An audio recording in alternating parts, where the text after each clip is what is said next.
Assalamualaikum warahmatullahi wabarakatuh. Selamat pagi, kembali lagi di Bratanata Podcast. Bersama saya, Kapten CKM Kowat Dr. Gigi Vina Makfirah. Hari ini kita kedatangan narasumber Dr. Haji R. Deden Sucahyana, SPB, MKes, Finax, FICS. Selamat pagi Dr. Deden. Selamat pagi Dr. Vira, selamat pagi Sobat Bratanata semua. Dr. Deden merupakan Ketua Komite Medik Rumah Sakit Tingkat 3 Dr. Bratanata Jambi. Dan Dr. Deden juga pernah menjadi petugas kesehatan haji pada tahun 2006. Baiklah dokter, pada hari ini kita akan membahas nih tips keberangkatan haji yang aman, nyaman, dan lancar. Untuk yang pertama sekali nih dok, apa saja sih dok tips keberangkatan haji dari tanah air? Oke, makasih Dr. Vira. Jadi gini, Sobat Dr. Bratanata semua. Kalau kita bagi untuk kesehatan haji ini memang sangat penting ya. Mulai dari persiapannya, kemudian keberangkatannya, dan juga pada saat gimana menjaga kesehatan dan kebugaran di tanah suci nanti. Dan ini termasuk yang materi yang penting ya menurut saya, karena kalau nomor satu sehat. Ibadah haji itu merupakan ibadah fisik, membutuhkan fisik yang prima. Oleh karena itu kesehatan nomor satu. Persiapannya gimana? Mulai tanah suci itu jauh-jauh hari. Sekarang masih lumayan jauh nih, sebelum Lebaran nih, masih bulan Ramadan. Udah mulai persiapan yang kesehatannya. Olahraga ringan, jalan. Yang paling bagus untuk kebugaran itu jalan kaki. Kapan dan berapa lama? Seminggu paling nggak 3 kali. Ya, bertahap. Awalnya setengah jam, kemudian stop, kemudian berikutnya setengah jam lagi, dan nanti sering berjalan waktu, sebulan naik lagi, jalannya ketika jadi sejam, ya. Itu untuk menjaga kebugaran. Kemudian selain itu konsumsi makanan bergizi dan seimbang dalam persiapannya. Yang ketiga adalah mengenai vaksin. Nah, Dr. Vira tahu nggak vaksinnya apa aja tuh? Siap, kami belum tahu dok. Ada vaksin wajib, ada vaksin yang opsional. Yang vaksin wajib diwajibkan oleh Kerajaan Arab Saudi dan pemerintah Indonesia adalah vaksin meningitis dan vaksin polio. Lihat ini. Meningitis itu berlaku 3 tahun. Jadi kalau ada sobat rata-rata yang baru pulang umroh tahun lalu segala macam, itu masih berlaku tuh vaksin meningitisnya. Ya, karena berlakunya 3 tahun vaksin. Ya. Kemudian polio juga sekarang jadi wajib, itu wajib. Jadi 2 meningitis dan polio. Terus influenza perlu nggak? Itu opsional. Tapi saran saya sebaiknya lakukan vaksinasi influenza. Karena di sana itu banyak sekali jutaan manusia kan. Ya, mudah sekali terpapar infeksi saluran napas. Ya, oleh karena itu vaksinasi influenza penting. Kalaupun nanti nauzubillah min dzalik kita kena influenza, tidak terlalu berat, influenza ringan, gitu ya. Dan ini vaksinnya ada 2 macam, vaksin yang ada 5 varian dan 7 varian itu sama aja sih. Artinya bisa dipakai yang 5 varian maupun 7 varian. Itu mengenai vaksin, Dr. Vira. Jadi persiapan keberangkatan ke tanah suci itu pun butuh waktu dan butuh tenaga.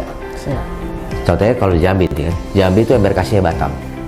Nanti kita masuk asrama haji, kemudian persiapan di asrama haji, dari asrama haji berangkat dengan pesawat ke Batam, di Batam transit, kemudian menunggu lagi pesawat, dan rata-rata biasanya pesawatnya berangkatnya tengah malam atau dini hari. Otomatis waktu istirahat kita kurang. Begitu nyampe kegiatan ini, kegiatan itu, kemudian baru mau tidur, udah harus bangun lagi untuk persiapan berangkat. Nah itu makanya pentingnya tadi saya sampaikan bahwa kebugaran kita harus dijaga. Dan yang tidak kalah pentingnya, the last but the least, not least, obat-obatan jangan lupa. Meskipun ada tenaga kesehatan, tapi jangan terlalu mengandalkan tenaga kesehatan untuk obat-obatan pribadi. Misalnya pada penderita asma, penderita kencing manis, penderita hipertensi, penderita penyakit jantung, mestinya persiapan obat-obatan pribadi untuk 40 hari ke depan. Karena PP itu dari tanah air ke tanah suci dan kembali lagi itu sekitar 40 hari. Siap. Jangan sampai nanti kita kekurangan kehabisan. Karena meskipun di tenaga kesehatan Indonesia yang ditugaskan itu membawa obat-obatan, tapi pelayanannya tentu terbatas. Siap, betul dok. Itu mungkin Dokter Vira tambahannya untuk persiapan pemberangkatan. Nah, ini berarti kan dok, kegiatannya pasti sangat padat ya dok ya, sama keberangkatan haji kan? Pasti padat sekali. Ini selanjutnya nih yang mau kita bahas nih sebenarnya apa saja sih dok tips untuk menjaga kebugaran selama perjalanan di pesawat itu dok? Nah, ini pertanyaan bagus Dokter Vira ya. Jadi di pesawat itu perjalanan kurang lebih hampir 10 jam. Jadi 9 jam lebih dari embarkasi di Indonesia ke Jeddah. Ya. Terus kita duduk selama 9 jam itu, tentu aliran darah kita nggak lancar kan? Betul sekali Sama-sama. dok. Itu punya resiko, Siap. terutama pada pasien-pasien penderita penyakit jantung, pasien-pasien geriatri usia tua ya. Ini bisa terjadi pengentalan darah, Siap. ya, yang ujung-ujungnya adanya sumbatan pada pembuluh darah. Bagi orang muda maupun orang yang bugar pun pengaruh, aliran darah balik terganggu karena duduk lama gitu ya. Siap. Nah, diusahakan, kalau menurut saya sih bukan diusahakan ya, wajib lah melakukan stretching, olahraga ringan di dalam pesawat. Nah, berbayang nggak olahraga di pesawat? Gimana tuh Dokter Vira? Ya, Ya kan? gimana tuh dokter? Ya, sama seperti stretching. Kita bisa lakukan stretching, gini, kiri, kanan, ke depan, ya. Ya. Kemudian kita bisa begini, kakinya kita bisa angkat, Nah, tegang, luruskan lagi, angkat lagi, luruskan lagi, digerak-gerakkan telapak kaki kita, ya. Tangan kita bisa kita gerak-gerakkan seperti ini, ya. Ditambah, kalau memungkinkan dan diizinkan, kita jalan di koridor pesawat. siap. Jalan sesekali, setiap berapa jam jalan. Nah, itu untuk olah fisik. Jangan lupa nih, banyak minum Siap. di pesawat. Jangan karena takut mau buang air kecil, jadi kurang minum.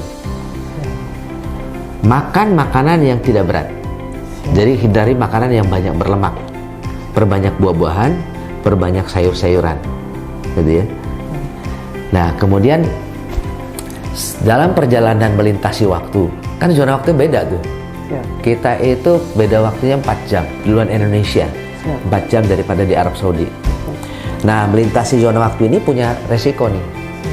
Ada yang namanya jet lag, Dokter. Jet lag itu apa sih? Jet lag itu adalah gangguan tidur sesungguhnya. Gangguan tidur yang diakibatkan perbedaan zona waktu.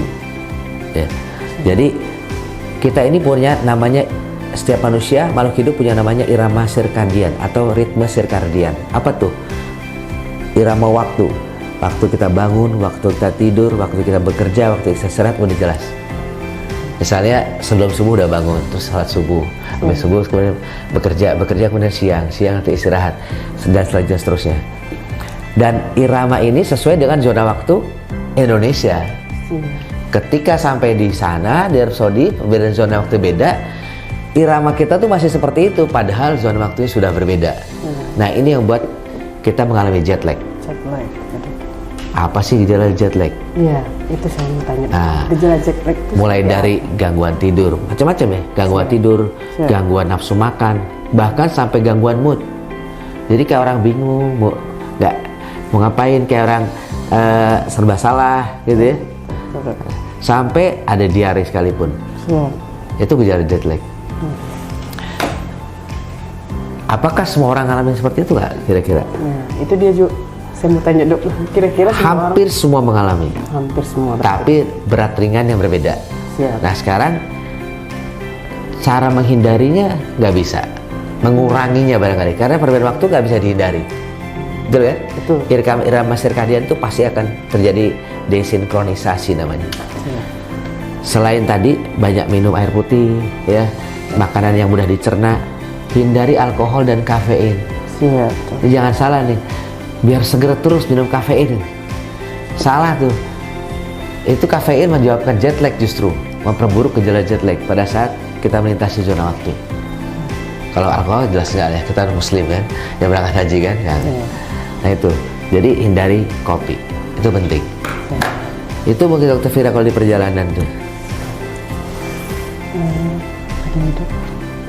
Berarti nih dok, kalau misalkan untuk menghindari jet lag, kita tuh di pesawat itu harus ini ya dok ya, harus stretching, terus nanti konsumsi banyak minum air putih, terus jangan konsumsi makanan berat, sama hindari alkohol dan kafein ya dok ya. Nah ini untuk yang selanjutnya kita bahas ini dok, kan kita nih sampai ke tanah suci nih dok. Nah, apa saja nih dok tips untuk menjaga kebugaran selama di tanah suci dok? Oke, itu pertanyaan yang berhubungan juga dengan di perjalanan tadi, berhubungan juga dengan jet lag. Siap, betul dok. Ya kan? Nah, untuk mengatasi jet lag itu paling baik paparan sinar matahari. Jadi aktivitas di luar, ya, paparan sinar matahari. Kemudian jam dirubah nih, harus jam sana. Jadi mencoba menyesuaikan irama sirkadian di sana. Kita biasanya jam sekian istirahat. Kecuali kita mau ibadah. Jadi hindari kegiatan-kegiatan yang kurang penting atau bahkan tidak penting. Fokus kepada pelaksanaan ibadah haji. Untuk pemberangkatan jamaah haji ini ada berapa gelombang ya? Ada yang ke Mekah dulu, ada yang ke Madinah dulu. Kalau yang tahap awal itu biasanya ke Madinah dulu Dokter Fira. Tahap awal berangkat awal tuh itu ke Madinah dulu dia. Madinah baru ke Mekah, ya kan? Nah ini kalau di Madinah dulu, kita akan lama berada di Madinah dan nanti akan kita berpindah ke Mekah mendekati pelaksanaan ibadah hajinya. Banyak calon jemaah haji ini yang terlalu semangat beribadah ketika di Madinah, excited. Wah, di rumahnya Rasulullah ya, di masjidnya Rasulullah, ibadahnya bukan main. Tapi jangan lupa, nggak ada salahnya seperti itu memang, tapi jangan lupa bahwa sebenarnya utamanya kita adalah kegiatannya nanti di Mekah. Artinya jaga kesehatan di sana, jangan terlalu banyak capek ya. Kalaupun banyak kegiatan di luar, itu fokus di masjid ya, fokus ibadah. Hindari kegiatan-kegiatan lain di luar ibadah. Perbedaan suhu ini sangat mempengaruhi kesehatan kita ya. Kalau di kita nih kan dengan kelembaban yang tinggi ya di Indonesia nih, karena kita di garis khatulistiwa, tapi kelembabannya stabil, jadi suhunya relatif stabil. Kalau lagi musim panas dia panas, lagi musim hujan terus. Nah kalau di Arab Saudi itu suhunya ekstrim, dimana siang hari sangat panas, malam hari suhunya turun drastis. Untuk haji tahun ini 2026 kemungkinan masih musim dingin, tapi jangan membayangkan musim dingin di Arab Saudi sama dengan musim dingin di negara lain yang dekat Eropa misalnya ya. Di sana ya dingin, tapi mataharinya tetap terik ya. Kalau di Indonesia, kalau kita dehidrasi, Dokter Fira keringetan nih, keringetan, aus ya, tahu kita nih, kita kurang cairan, kita minum banyak. Kalau misalnya kita nggak keringetan, jadi kita jadi tertipu dalam tanda kutip. Kita merasa seolah-olah kita nggak kekurangan cairan, padahal cairan kita sudah nguap kemana-mana tanpa ada keringat. Patokannya air kencing, urin. Jadi patokan bukan keringat. Kalau kita kencing, urin kita warnai, lihat. Kalau warnanya bening, bagus. Warnanya kuning muda, bagus. Makin pekat kuningnya berarti kita makin telah terpapar dehidrasi. Cuma satu sih dehidrasi. Oleh karena dehidrasi kurang cairan, berarti mencegahnya atau mengobatinya dengan cairan. Perbanyak minum Dokter Fira. Kalau di Indonesia kita normalnya mengkonsumsi yang baik ya, disarankan 2 liter sehari. Dalam sadar 24 jam 2 liter. Di sana tuh minimal 3 sampai 4 liter sehari. Jadi kalau dibagi waktu menit, tiap 15 menit kita minum segelas air. Mau lebih bagus lagi, campur oralit airnya, karena ada elektrolit. Jangan minuman yang itu ya, minuman yang mengandung elektrolit. karena itu ada gula segala macam ya. Paling bagus Oralit. Oralit itu murni mengandung elektrolit tubuh. Bawa Oralit itu sasetan kan ya. Nah, paling enggak sehari minum Oralit. Seperti itu. Ya. Ada satu lagi di sana. Kita pengennya minum air zam-zam terus dong. Iya. Ya kan? Kapan lagi minum air zam-zam? Apalagi air penuh berkah, air yang banyak sekali khasiatnya, air yang banyak sekali manfaatnya. Sangat disarankan, Dok. Kita bawa botol minum kemana-mana, Dokter Fira. Dalam tas, bawa botol. Jadi setiap kali ke masjid, isi. Kalau minum nanti penuhin lagi, bawa pulang. Minum itu terus. Tapi jangan minum yang dingin. Ya. Ada tulisannya tuh di gentongnya tuh, not cold. Nah, ada yang cold. Ya. Kenapa itu nggak boleh yang dingin, Dok? Nanti kita kena infeksi saluran nafas. Oh, seperti Udaranya, kelembabannya tinggi, kering, langsung disiram dingin di dalam ini.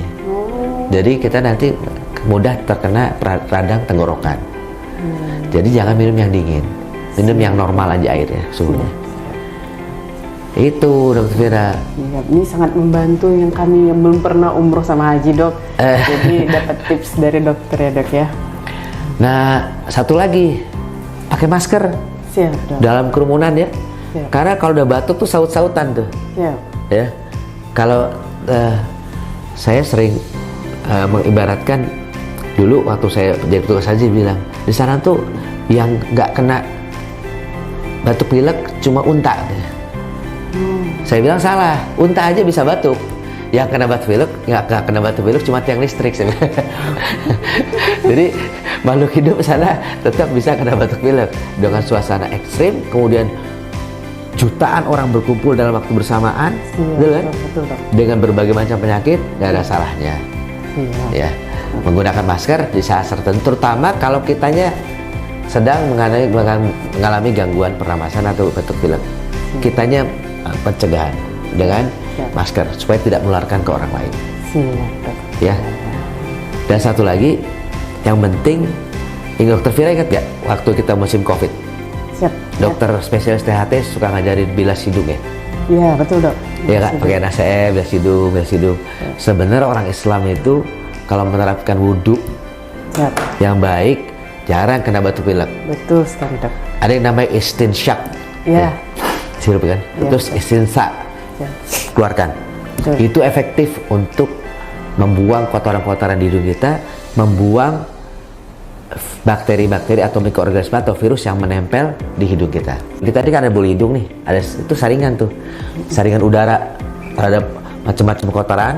Nah, dengan melakukan istinsyak dan istinsa itu bersih. Nah, dimulainya dari sebelum berangkat. Kalau nggak biasa nggak enak, sakit sini pasti. Iya, betul, Dok. Ya kan? Dari sebelum berangkat mulai. Kalau wudhu, istinsyak, istinsa, dihirup dan dikeluarkan dengan air. Itu coba deh, penting. Biasanya alergi juga mulai nanti berkurang alerginya.